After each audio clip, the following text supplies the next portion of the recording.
Greatness is not a gift. It's a discipline. Have you ever looked at someone who radiates calm in chaos, who chooses forgiveness when it's easier to hate, who lives with quiet strength, and thought, they must have been born like that? But here's a truth we rarely confront. No one is born great. Greatness is earned, forged, and tested, usually in silence and often in suffering. This is what the Stoics knew. That virtue isn't a costume you wear, it's a habit you embody. Justice, courage, wisdom, temperance, not as slogans, but as choices made in the dark when no one is watching. Marcus Aurelius wasn't writing meditations because he had it all figured out. He was writing to become the man he aspired to be. Gandhi wasn't a saint from birth. He was a boy haunted by guilt, shaped by a single act of grace. What makes people extraordinary isn't that they never falter. It's that they strive to become better in spite of their flaws.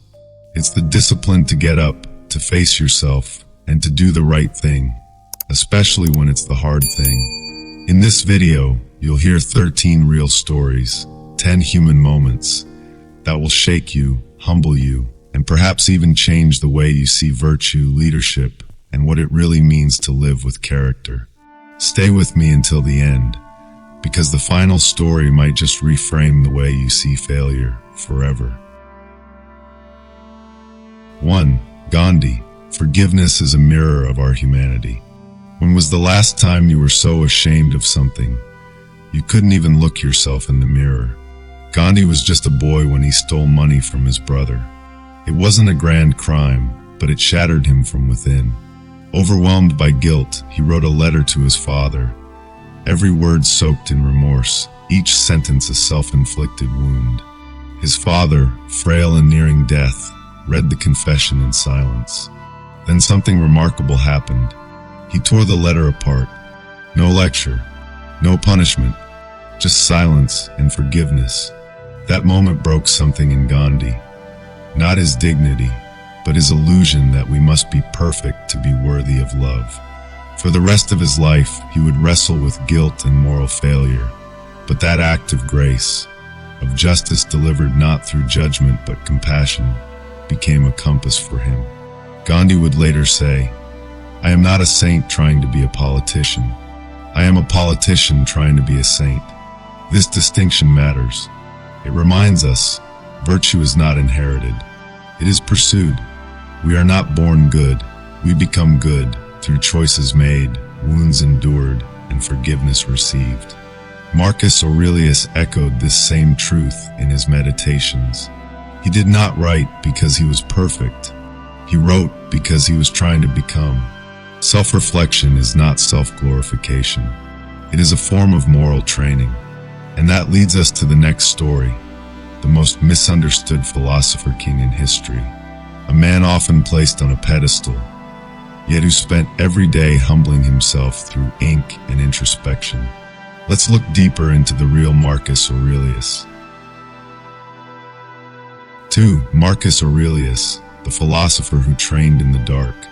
It's tempting to think of Marcus Aurelius as a man touched by the divine, Stoicism's philosopher king, a living embodiment of virtue. But if that's all we see, we miss the point. Because Marcus wasn't writing Meditations as a declaration of wisdom. He was writing it as a desperate reminder, a reminder to himself of who he wanted to be, especially on the days he wasn't. He wrote about anger because he was fighting it. He wrote about ego because it haunted him. He wrote about death because it humbled him. Waste no more time arguing what a good man should be. Be one. That wasn't a quote to impress others. That was a command to himself. Behind the marble busts and golden robes was a man in struggle. A man trying to carry the weight of an empire and the weight of his own emotions. And he didn't do it alone. He was shaped by Antoninus, his stoic, disciplined stepfather, and Rusticus, his brutally honest philosophy teacher. They didn't coddle him. They challenged him. And Marcus thanked them for it. Not with words, but with the life he tried to live. So if you ever catch yourself thinking, that kind of self-control just isn't in me, remember, it wasn't in him either, until he trained for it, day after day, page after page. Virtue isn't a talent. It's a tension, a tug of war between the self we are and the self we want to be. And few virtues are harder to master than knowing when enough is enough, when to stop chasing and start living. But one brief conversation at a billionaire's party would reveal just that. Let's go there next. 3. I have enough, the freedom hidden in contentment. At a lavish party in a billionaire's mansion, surrounded by luxury and excess, two literary legends stood quietly in the corner, Kurt Vonnegut and Joseph Heller. Vonnegut, with his sharp wit, nudged Heller and said, "You know, our host made more money this week than your novel Catch 22 has earned in its entire lifetime." Without missing a beat, Heller replied, "Yes, but I have something he will never have." Vonnegut blinked. "What's that?" "The knowledge that I have enough." It wasn't just a clever line. It was a Stoic truth disguised as a casual remark. Seneca once wrote, quoting Epicurus, "If you do not regard what you have as enough, you will never be happy, even if you rule the entire world." In a world addicted to more money, more status, more applause, this idea sounds almost radical. But the Stoics knew that the chase never ends. The finish line always moves. And the irony is, the moment we believe just a little more will complete us, we've already lost our footing. What if peace isn't something you earn, but something you notice? What if your deepest need isn't for more, but for clarity? To see that you already hold enough in your hands. That's the kind of clarity Heller had. And it's the kind of clarity the Stoics trained for. Not to reject wealth, but to master their desire for it. Because when you know what enough looks like, every extra gift becomes a bonus. And every burden becomes a little lighter. But how do we cultivate that clarity? Where does it begin? Sometimes it begins with the people who raise us, not just with love, but with example. Just like Marcus had Antoninus, a mentor who taught him how to carry power with humility. Let me take you into that story next. 4. Marcus and the silent strength of Antoninus Pius. Leadership is loud today. It tweets, it boasts, it demands to be seen. But Marcus Aurelius learned a different kind of leadership, one that whispered, endured, and quietly carried the world. He learned it from Antoninus Pius. When the aging Emperor Hadrian saw potential in the young Marcus but deemed him too young for the throne, he made a calculated decision. Appoint Antoninus Pius as emperor, on one condition. He must adopt Marcus as his son.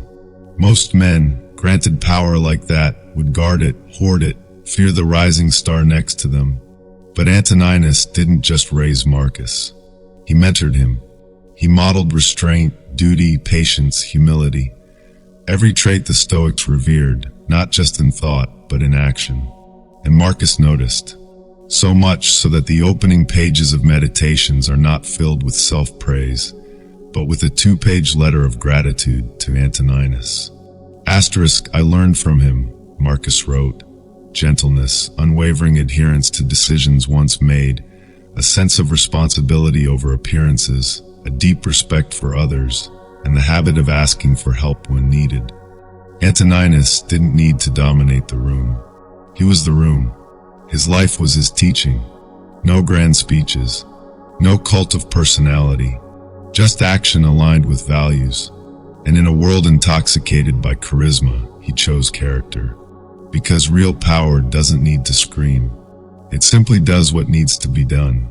And that's exactly what another leader, decades later, would come to understand, when one single question would haunt him for the rest of his life.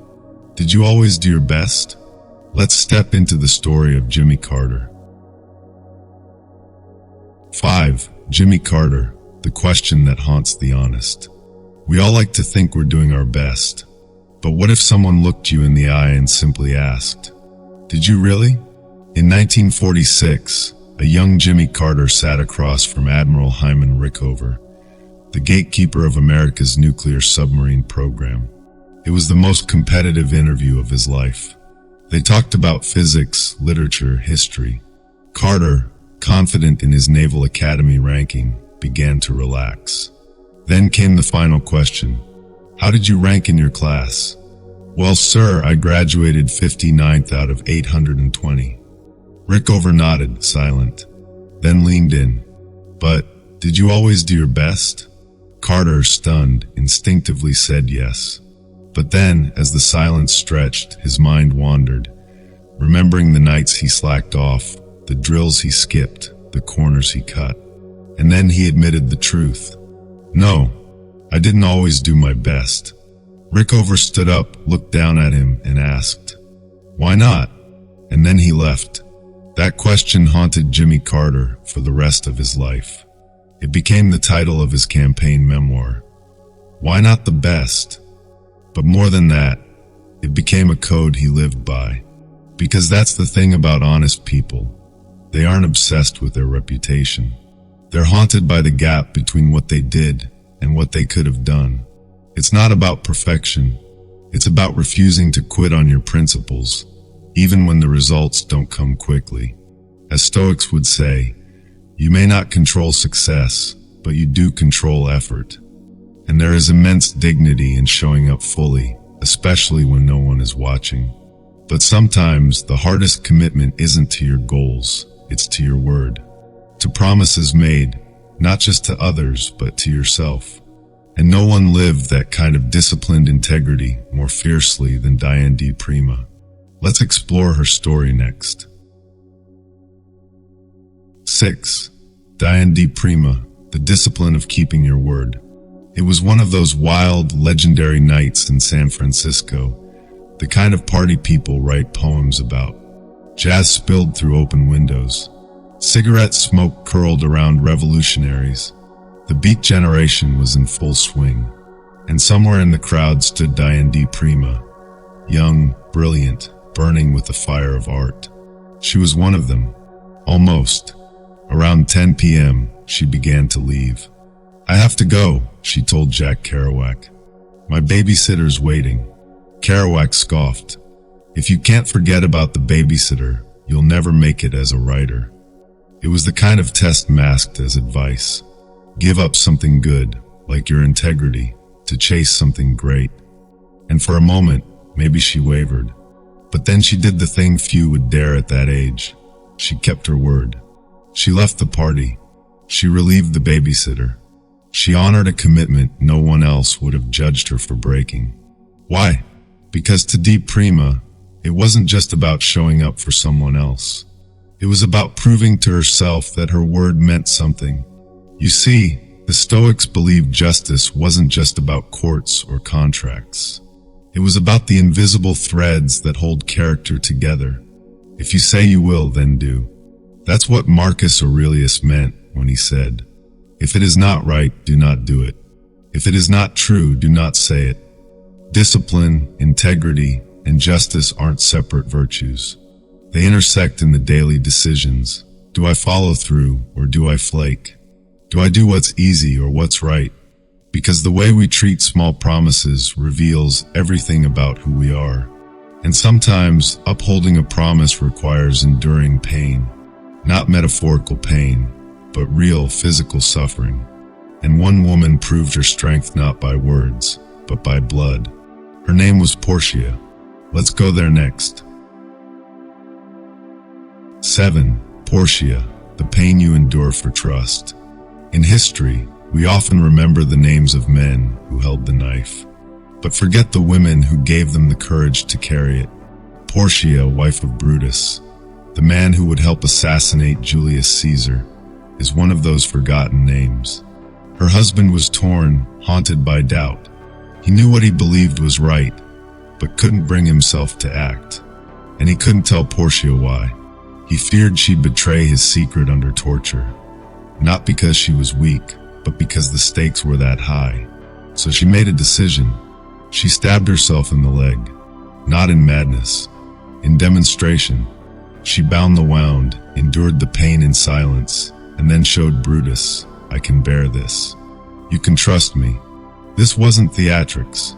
It was Stoicism in its most raw bodily form.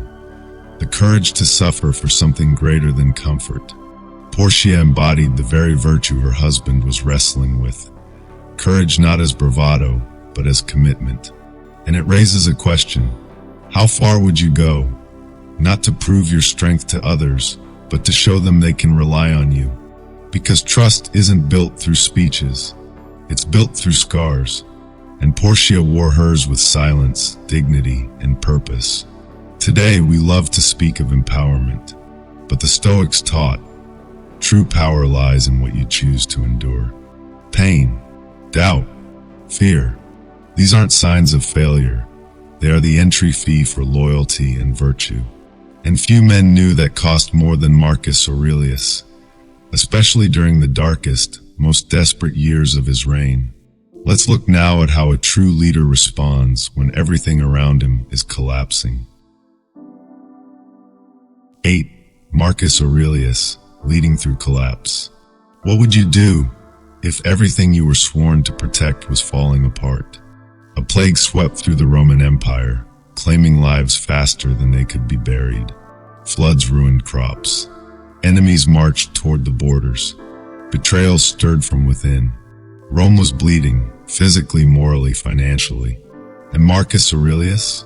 He didn't retreat to the safety of the palace. He sold it, literally. For 2 months, Marcus led a public auction, selling off palace furnishings, his robes, his wife's jewelry, imperial artifacts, just to raise money for the Roman people. He let go of luxury to preserve the soul of the empire. He could have passed the burden to others. He could have lied, stalled, blamed. Instead, he chose to act. A leader eats last, they say. The Stoics would agree, because leadership, to them, wasn't about titles, it was about sacrifice. The emperor was not above the suffering of his people. He stepped into it first. And this was no mere show. Marcus lived the Stoic principle. Don't talk about what a good man is. Be one. This wasn't philosophy tucked into scrolls. It was philosophy made flesh. Because Stoicism isn't about escaping the world. It's about serving it, especially when the world is burning. And sometimes it's in those moments of collapse that we hear a voice, something ancient, deep, almost divine, asking us the question we've been too afraid to answer. What will you do now with what's left? For one man, standing on the edge of Lake Michigan, that voice pulled him back from the brink. And what he did next would leave a mark on the world. Let's step into the story of Buckminster Fuller. 9. Buckminster Fuller, the voice that pulled him back. He stood at the edge of Lake Michigan, alone, broken. Buckminster Fuller had lost everything. His career in architecture was in ruins. He had been expelled from Harvard. His drinking had spiraled. And worst of all, he had just buried his child. He stared out at the water, fully intending to end it, to wait out far enough that the pain would stop, that the shame, the failure, the weight of his own existence would dissolve in the cold lake. And then something happened. He heard a voice, not from the sky, but from within, and it didn't comfort him. It confronted him. How dare you think this life belongs only to you? It wasn't just a reprimand. It was a reckoning. The voice reminded him he had gifts, potential, responsibility. Not just to survive, but to serve, to contribute, to stop measuring his worth by success and start measuring it by impact. That moment didn't just save his life. It redirected it. Fuller went on to become one of the most innovative minds of the 20th century, an architect, a thinker, a humanist. But more than that, he became a man who knew your pain does not excuse your withdrawal from the world. The Stoics believed that too. Marcus wrote, "What stands in the way becomes the way." Your suffering is not permission to give up.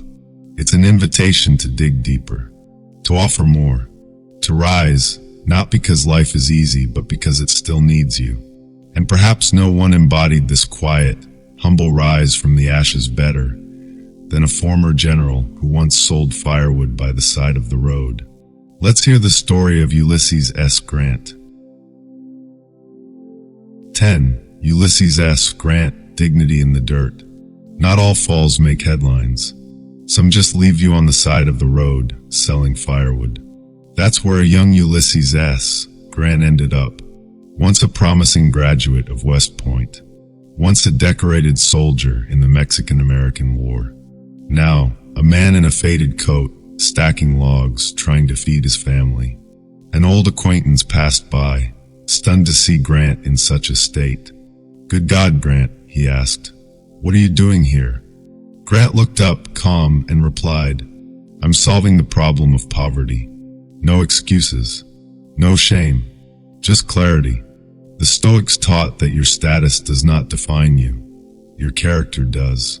Marcus Aurelius wrote, "To accept it without arrogance, to let it go with indifference." Grant had accepted his fall without bitterness. He did not measure himself by the uniform he wore or the title he lacked, but by the duty he performed, no matter how small. No task beneath him. No moment wasted.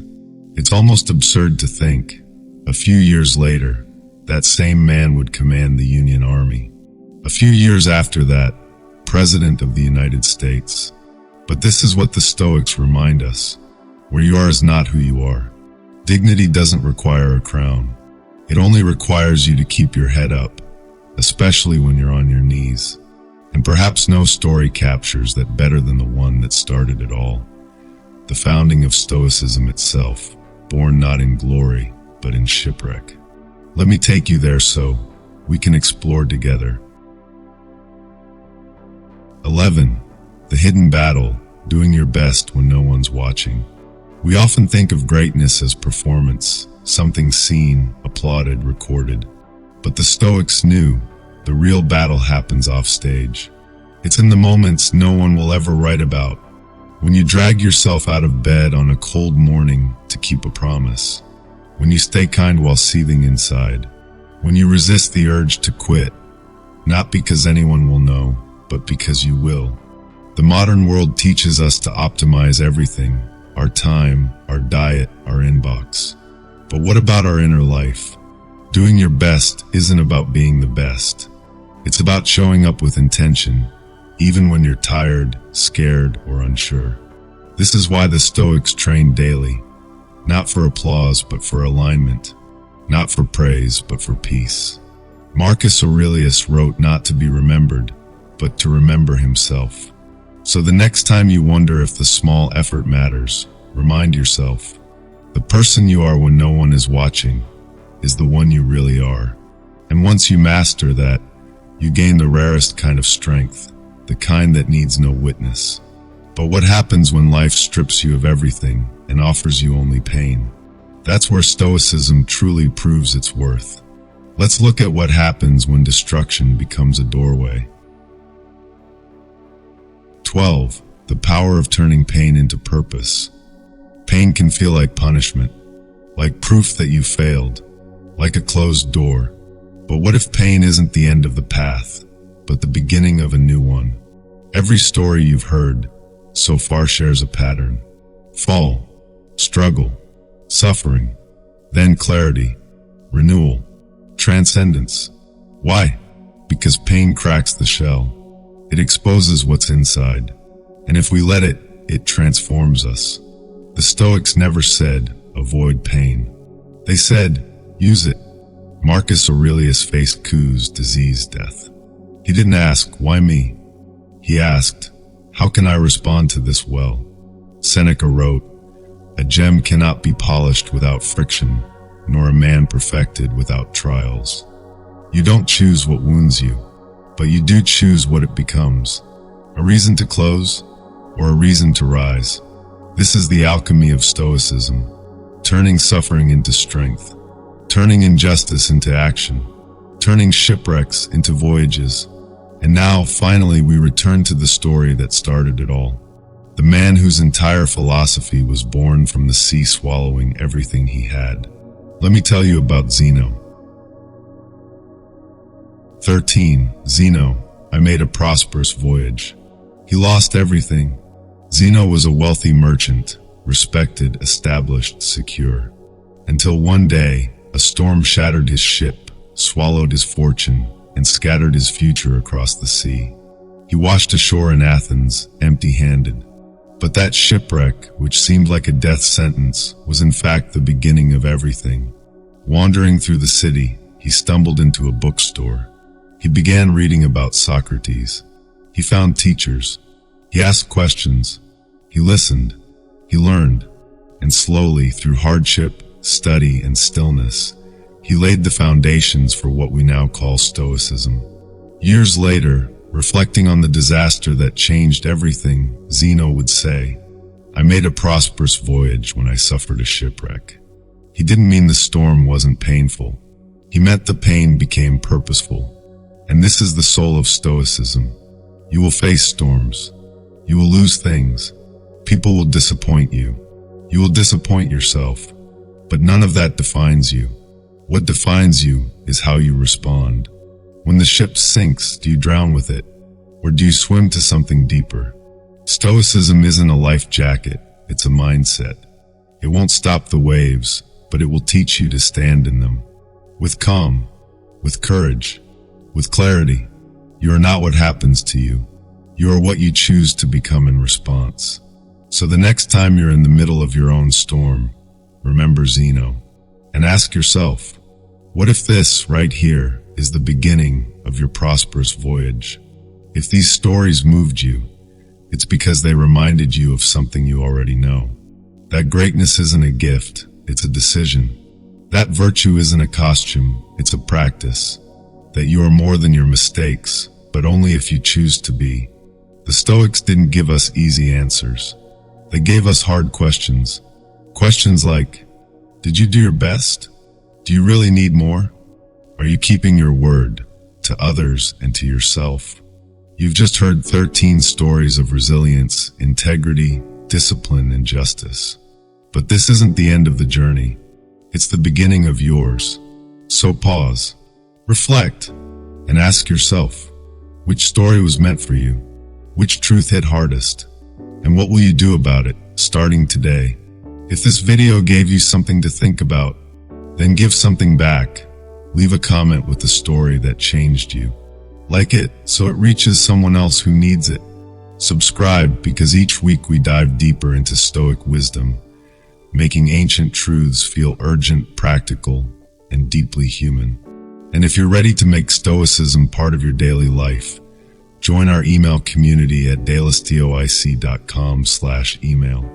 One thought, one reminder, every day, for free, because becoming who you were meant to be doesn't happen by accident. It happens one choice at a time, and that choice starts now.